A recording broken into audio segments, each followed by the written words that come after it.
Welcome to Shubha's World. இந்த video பிரெக்னன்சில வரக்கூடிய கால் வீக்கம் பத்தி, அதாவது கால்கள்னு சொல்றதை விட பாதங்கள்னு சொல்லலாம், feet.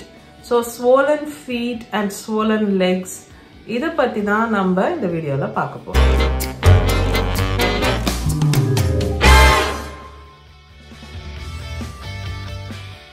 வீடியோட டீடைல்ஸ்க்கு போறதுக்கு முன்னாடி ஷவுட் அவுட் டைம்.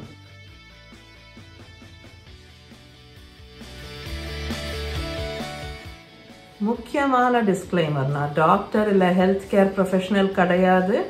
இந்த வீடியோவில் நான் ப்ரெசென்ட் பண்ணுற எல்லா விஷயமும் நான் என்னோட ப்ரெக்னன்சி டைமில் படித்து தெரிஞ்சுக்கிட்ட விஷயங்கள்.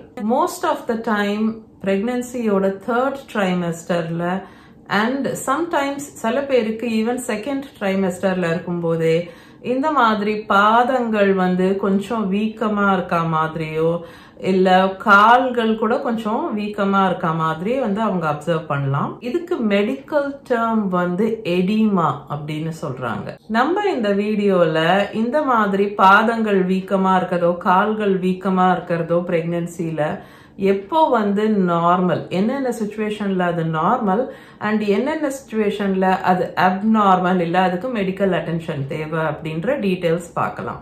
லெக் ஸ்வெல்லிங்னா கால்கள் வீக்கமா இருக்குது, ஃபீட் ஸ்வெல்லிங் அப்படின்னா பாதங்கள் வீக்கமா இருக்கிறது. இது எப்போ நார்மல் அப்படின்னு பாத்தீங்கன்னா ரொம்ப ஸ்லைட்டா தான் வீக்கமா இருக்கு அண்ட் கிராஜுவலா, அதாவது கொஞ்சம் கொஞ்சமா காலையில ஏந்துக்கும் போது பரவாயில்லன்னு இருக்கு, ஆனா கொஞ்சம் கொஞ்சமா அந்த நாள் போக போக போக ஈவினிங் ஆகும்போது ஸ்லைட்டா இன்னும் கொஞ்சம் வீங்கின மாதிரி இருக்கு அப்படின்னா அது நார்மல். எப்போ இந்த கால் வீக்கம் இல்ல பாத வீக்கம் அப்நார்மல் அப்படின்னு சொல்றாங்கன்னா, திடீர்னு ரொம்ப அதிகமான வீக்கம் இருக்கு. ஒரு நாள் காலையில நீங்க ஏந்துக்கிறீங்க, பார்த்தா காலு பாதம் எல்லாம் அப்படி வீங்கி இருக்கு, நோட்டிசபிளா ரொம்ப சடனா அதிகமான ஒரு வீக்கம் அப்படிங்கறது அப்நார்மல். கை விரல் கை எல்லாம் வீங்கின மாதிரி, ஃபேஸ் வீங்கின மாதிரி, அதாவது அவங்களோட முகமே வீக்கமா இருக்க மாதிரி இருந்ததுன்னா அது நார்மல் இல்ல, அது அப்நார்மல். அண்ட் நீங்க உடனே போய் டாக்டரை பார்க்கணும். பிகாஸ் அது ப்ரீ எக்லாம்ப்சியா அப்படின்னு சொல்லக்கூடிய ஒரு டேஞ்சரஸான கண்டிஷனோட அறிகுறி அப்படின்னு சொல்றாங்க. ஸோ நீங்க இந்த மாதிரி சிம்டம்ஸ் நோட்டீஸ் பண்ணீங்கன்னா உடனே நீங்க டாக்டரை போய் பார்க்கணும். பிரெக்னன்சில இந்த மாதிரி நார்மலாவே பாதங்களோ கால்களோ வீங்கி இருக்கிறது அப்படின்னு சொன்னோம் இல்லையா, இந்த எடிமா, இது ஏன் நடக்குது, இதுக்கு என்ன காரணம் அப்படின்னு பாத்தீங்கன்னா, நம்மளோட உடம்புல பிரெக்னன்சி டைம்ல பிளட் வால்யூம் இன்க்ரீஸ் ஆகுது. சோ ரத்தத்தோட அளவு அதிகமா ஆகுது. அதை சப்போர்ட் பண்ற விதமா நம்ம உடம்பு நேச்சுரலாவே நிறைய தண்ணிய லைக் ஹோல்ட் பண்ணிக்குது. அது ஒரு மெயின் ரீசன் இந்த எடிமாக்கு. பிரெக்னன்சி ப்ரோக்ரஸ் ஆகிட்டே போகும்போது நம்மளோட கர்ப்பப்பை பெருசா ஆக ஆக அந்த யூட்டரஸ் வளர வளர அந்த பேபி அண்ட் ஆம்னியாட்டிக் ஃப்ளூயிட் இதெல்லாம் சேர்ந்து அந்த வெயிட் பிளட் வெசல்ஸ் மேல, அந்த அடியில வரக்கூடிய அந்த இரத்த குழாய்கள் மேல அதோட வெயிட் விழறதால அந்த சர்க்குலேஷன், அந்த ரத்த ஓட்டம் அப்படிங்கறது கொஞ்சம் ஸ்ட்ரகிள் பண்ணுது. அதுவும் ஒரு ரீசன். பிரெக்னன்சி டைம்ல நடக்கக்கூடிய ஹார்மோனல் சேஞ்சஸும் இதுக்கு ஒரு ரீசன் அப்படின்னு சொல்றாங்க. நம்ம ரொம்ப நேரம் நின்னுட்டெல்லாம் இருக்கும்போது அந்த கிராவிட்டினாலையும் அந்த ஃப்ளூயிட்ஸ் எல்லாம் நம்ம பாதங்கள்ல கலெக்ட் ஆயிடுது. அதனாலையும் இந்த ஸ்வெல்லிங் ஆகுது. அண்ட் இது ஹாட் வெதர், அதாவது ரொம்ப சூடான ஒரு வெதர்ல இருக்கிறவங்களுக்கு இது இன்னும் நோட்டிசபிளா தெரியறதுக்கு வாய்ப்பு இருக்கு. ஓகே, இப்போ இது எதனால நடக்குது இந்த மாதிரி பாதங்கள் வீங்குறது அப்படிங்கறத நம்ம பார்த்தோம். என்னென்ன சிச்சுவேஷன்ல இது ஒரு எமர்ஜென்சி அண்ட் நீங்க உடனே ஹாஸ்பிட்டல் போகணும் அப்படிங்கிற டீடைல்ஸ் இப்ப பார்ப்போம். ஒரு கால்ல சடனா ரொம்ப வலி அண்ட் செவந்து இருக்கு, வீங்கின மாதிரி இருக்கு அப்படின்னா அது ஒரு பிளட் கிளாட் ஆகக்கூடிய ஒரு கண்டிஷன். அது பேரு டீப் வெயின் த்ரோம்போசிஸ் அப்படின்னு சொல்றாங்க. சோ இந்த மாதிரி இந்த கால் வீக்கம் பாதம் வீக்கம் இருக்கும் போதும் சரி, அது இல்லாத போதும் சரி, இந்த மாதிரி ஒரு கால்ல ஒரு swelling and pain and redness இதெல்லாம் இருக்கு அப்படின்னா அதுல ஒரு பிளட் கிளாட் ஆக ஆரம்பிக்குது அந்த கால்ல. சோ நீங்க உடனே ஹாஸ்பிட்டல் போகணும். ரெண்டாவது, சடனா ரொம்ப அதிக வீக்கமா ஆகுது கால் கையே, இல்லனா உங்க உடம்புல வெயிட் திடீர்னு ஒரு நாள்லயே 1 கிலோ கணக்குல ஏறுற மாதிரி இருக்கு. அதாவது ஓவரால் உடம்பு பூராவுமே நீர் கோர்த்துக்கிற மாதிரி, வீங்கின மாதிரி, வீக்கமா இருக்கு. தாங்க முடியாத தலைவலி, பாராசிட்டமால் போட்டாலும் சரி, என்ன பண்ணாலும் சரி, அந்த தலைவலி சரியாக மாட்டேங்குது அப்படின்னா அதுவும் ஒரு ஹை பிபிக்கான, இந்த ப்ரீ எக்லாம்சியாக்கான ஒரு அறிகுறி அப்படின்னு சொல்றாங்க. அண்ட் இந்த மாதிரி ஒரு தீராத தலைவலியோட ஃபிளாஷிங் லைட்ஸ் கண்கள்ல, அதாவது உங்க பார்வையில மாற்றங்கள் இருக்கு, பிளரி விஷன், கலங்கலா இருக்கு உங்க பார்வை, இல்லைன்னா பார்வையில ஒரு ஃபிளாஷிங் லைட்ஸ் மாதிரி எல்லாம் இருக்கு தலைவலியோட சேர்ந்துனா உடனே நீங்க எமர்ஜென்சி டிபார்ட்மெண்ட்க்கு போயிடணும். பெரிபார்டம் கார்டியோமயோபதி அப்படின்னு ஒரு டேர்ம் இருக்கு. இது பேசிக்கா என்னன்னா, ரொம்ப ரேரா சில விமென்க்கு பிரெக்னன்சில சடனா ஒரு கார்டியாக் ஃபெயிலியர், அதாவது ஹார்ட் ஃபெயிலியர் மாதிரி ஆகிறதுக்கு வாய்ப்பு இருக்கு. டெலிவரிக்கு முன்னாடியோ இல்ல ஜஸ்ட் டெலிவரிக்கு அப்புறமோ கூட இந்த மாதிரி ஆகிறதுக்கு சான்ஸ் இருக்கு. ஸோ உங்களுக்கு சடன் சிவியர் செஸ்ட் பெயின், நெஞ்சு வலி இருக்கு, மூச்சு விடுறதுக்கு சிரமமா இருக்க மாதிரி இருக்கு சடனா அப்படின்னா உடனே நீங்க எமர்ஜென்சிக்கு போகணும். நெக்ஸ்ட் ரிப்ஸுக்கு கீழே, ரிப்ஸுங்கிறது என்னது, இந்த நெஞ்சு எலும்பு இருக்குல்ல, அதுக்கு கீழே பெயின் இருக்க மாதிரி இருக்கு, இல்ல சரியே ஆகாத மாதிரி ஒரு ஹார்ட் பர்ன், நெஞ்செரிச்சல் மாதிரி ஒரு சிம்டம் இருக்கு, இது ஏதோ முடியாத மாதிரி இருக்கு, வயிற்ற பரட்டுற மாதிரியோ வாந்தி வர மாதிரியோ இருக்கு சடனா இதோட சேர்த்து அப்படின்னாலும் அது ஒரு எமர்ஜென்சி. ஸோ உடனே நீங்க ஹாஸ்பிட்டல் போயிடுங்க. ஓகே, என்னென்ன சிச்சுவேஷன்ஸ் எமர்ஜென்சின்னு பார்த்தோம். இந்த சிம்டம்ஸ் ஆர் இந்த சிச்சுவேஷன்ல நீங்க இருந்தீங்கன்னா நீங்க time is of the essence. So கொஞ்சம் கூட டிலே பண்ணாம உடனே எமர்ஜென்சிக்கு போகணும் அப்படிங்கறத புரிஞ்சுக்கோங்க. இந்த நார்மலா இருக்கக்கூடிய லெக் ஸ்வெல்லிங்க்கு வருவோம். இப்போ இந்த நார்மல் லெக் ஸ்வெல்லிங் இருக்குல்ல, நார்மல் எடிமா, இது இம்ப்ரூவ் பண்றதுக்கு, இல்ல ரொம்ப மோசமாகாம பாத்துக்கிறதுக்கு, இல்ல மேனேஜ் பண்றதுக்கு என்ன பண்ணலாம், டிப்ஸ் ஏதாவது இருக்கானா? எஸ், கண்டிப்பா இருக்கு. நம்ம இப்ப அந்த டிப்ஸை பார்க்கலாம். நம்பர் 1, ப்ரொலாங்டு ஸ்டாண்டிங் அவாய்ட் பண்ணுங்க. அதாவது ரொம்ப நேரம் நின்றுட்டே வேலை செய்யறது பண்ணக்கூடாது. பிரெக்னன்சில பொதுவாகவே ரொம்ப நேரம் நிக்கிறதோ ரொம்ப நேரம் உட்கார்றதோ அவாய்ட் பண்ணுங்க. பொசிஷனை அப்பப்போ மாத்திட்டே இருங்க. கொஞ்ச நேரம் உட்காந்து வேலை செஞ்சா உடனே ஒரு 15-20 நிமிஷத்துக்கு ஒரு தடவை எழுந்து கொஞ்சம் நடமாடிட்டு உட்காந்து நீங்க திரும்ப கண்டினியூ பண்ணலாம். இப்போ ஒரு டெஸ்க் ஜாப்ல நீங்க ஒர்க் பண்றீங்கன்னா அப்ப அடிக்கடி டியூரிங் த டே உங்களோட பாதங்களை, உங்க கால்களை நீட்டி ஒரு ஹைட்ல, அதாவது ஒரு ஸ்டூல் மாதிரி போட்டு, இப்ப நீங்க ஒரு சேர்ல சோஃபால உட்காந்துருக்கீங்கன்னா ஒரு ஃபுட் ஸ்டூல் உங்க கால்களுக்கு வைக்கிறதுக்கு ஒரு ஸ்டூல் மாதிரி வச்சு அது மேல உங்க கால்களை தூக்கி வச்சுக்கோங்க. ஸோ அந்த மாதிரி அப்பப்போ உங்களோட கால்களை எலிவேட் பண்ணணும். சான்ஸ் கிடைச்சதுன்னா நீங்க during the day 1 or 2 times at least left சைட்ல படுத்து ரெஸ்ட் எடுக்கலாம்.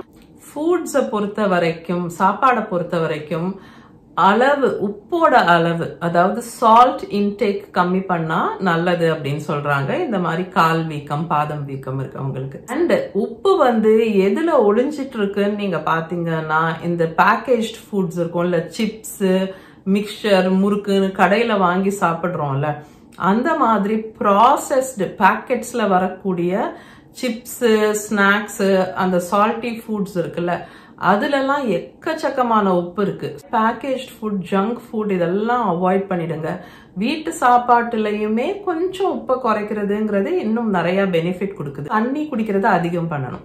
நல்ல ஹைட்ரேஷன், நிறைய தண்ணி குடிக்கிறது பெஸ்ட். பொட்டாசியம் அதிகமா இருக்கக்கூடிய ஃபுட் ஐட்டம்ஸ், ரொம்ப காமன் எக்ஸாம்பிள் எல்லார் வீட்லயும் இருக்கக்கூடியது நீங்க பாத்தீங்கன்னா பனானா, வாழைப்பழம். ஸோ பனானா ரொம்ப நல்லது, அது ரொம்ப ரிச் இன் பொட்டாசியம். அது தவிர வேற என்னென்ன பொட்டாசியம் ரிச் ஃபுட்ஸ் இருக்கு அப்படின்னு சொல்லி நீங்க சர்ச் பண்ணி பார்த்து உங்களுக்கு முடிஞ்சதை நீங்க வாங்கி உங்க டயட்ல சேர்த்துக்கலாம். மூவ்மெண்ட் இன்க்ரீஸ் பண்ணும்போது இந்த கால் வீக்கம் இம்ப்ரூவ் ஆகுது. கால்களை ஸ்ட்ரெச் பண்றதோ, இப்படி அந்த பாதங்களை ரொட்டேட் பண்றதோ, எனி டைப் ஆஃப் மூவ்மெண்ட், எந்த விதமான மூவ்மெண்டா இருந்தாலும் சின்னதோ பெருசோ அது உடம்புக்கு நன்மை தான் பண்ணுது. ஸோ முடிஞ்ச அளவுக்கு நீங்க மூவ்மெண்ட் பண்ணிட்டு இருங்க. During the day. கேஃபைன் அளவை வந்து குறைக்கிறது ஹெல்ப் பண்ணுது. கேஃபைனுங்கும் போது நம்ம எல்லாம் காஃபியை மட்டும்தான் நினைக்கிறோம். எஸ், காஃபியோட அளவு கம்மி பண்ணணும். பிரெக்னன்சில நீங்க மேக்சிமம் 2 சின்ன கப் காஃபி தான் குடிக்கலாம் ஒரு நாளைக்கு. அண்ட் அதை தவிர எக்கச்சக்க கேஃபைன் இருக்கக்கூடிய ஃபுட்ஸ் இருக்கு. ரொம்ப காமன் எக்ஸாம்பிள்ஸ் நிறைய பேர் எடுத்துக்கக்கூடியது வந்து சாக்லேட்ஸ், அதுக்கப்புறம் இந்த கோக் மாதிரி ட்ரிங்க்ஸ் இருக்குல்ல, சோடாஸ், அதுல எல்லாமும் கேஃபைன் இருக்கு. ஸோ கேஃபைன் இன்டேக்கை கம்மி பண்ணணும். எக்ஸசைசஸ், இதுக்கான பெனிஃபிட்ஸ் வந்து எக்கச்சக்கமா இருக்கு. இது வந்து நான் ஆல்மோஸ்ட் எவ்ரி வீடியோல மென்ஷன் பண்றேன். பட் இந்த மாதிரி ஒரு சிச்சுவேஷன், இந்த மாதிரி பாத வீக்கம் இல்ல கால் வீக்கம் இருக்கவங்களுக்கு எக்ஸசைசஸ் ரொம்ப தூரம் ஹெல்ப் பண்ணுது. எஸ்பெஷலி உங்களுக்கு வந்து ஸ்விம்மிங் பூலுக்கு ஆக்சஸ் இருக்கு அண்ட் அங்க எங்கேயாவது ப்ரீநேட்டல் கிளாஸஸ் இல்ல பிரெக்னன்சிக்கான கிளாஸஸ் நடத்துறாங்கன்னா நீங்க கண்டிப்பா அதுல போய் ஜாயின் பண்ணுங்க. ஸ்விம்மிங் பூல்ல நீங்க ஸ்விம் பண்ணும் போதும் சரி, நின்று எக்ஸசைசஸ் பண்ணும் போதும் சரி, உங்களுக்கு ஸ்விம்மிங் தெரியலனா கூட பரவாயில்ல, நீங்க வந்து நின்னுட்டு எக்ஸசைஸ் பண்ணும் போதோ ஸ்விம்மிங் பூல்ல நடக்கும் போதோ அது வந்து உங்களோட வெயிட் அண்ட் உங்களோட யூட்ரஸ் வெயிட் எல்லாத்தையும் அந்த தண்ணி தாங்குறதால அது உங்களுக்கு ரொம்ப கம்ஃபர்டபுளான ஒரு மூவ்மெண்ட் கொடுக்குது. ஸோ ஸ்விம்மிங் பூல் இருந்தா கிரேட். இல்லைன்னா நெக்ஸ்ட் பெஸ்ட் நீங்க என்னன்னு பாத்தீங்கன்னா வாக்கிங். எல்லாருமே பண்ணக்கூடியது, எல்லா ஏஜஸ்லயும் ரொம்ப சேஃபானது walking. So daily at least 30 minutes of walk கண்டிப்பா பண்ணணும். 1 hour நீங்க பிரேக்கப் பண்ணி டோட்டலா 1 hour of walk per day பண்ணீங்கன்னா இன்னும் பெஸ்ட். அதோட கூட சேர்ந்து ஸ்ட்ரெச்சிங் எக்ஸசைசஸும் ரொம்ப ஹெல்ப்ஃபுல்லா இருக்கும். ரொம்ப ஹாட் வெதர்ல இருக்கீங்க, பயங்கர சூடு, கொளுத்துது வெளியே வெயில், அது வந்து இந்த பாத வீக்கம் வந்து இன்னும் அதிகமாக்கிடுது அப்படின்னு சொல்றாங்க.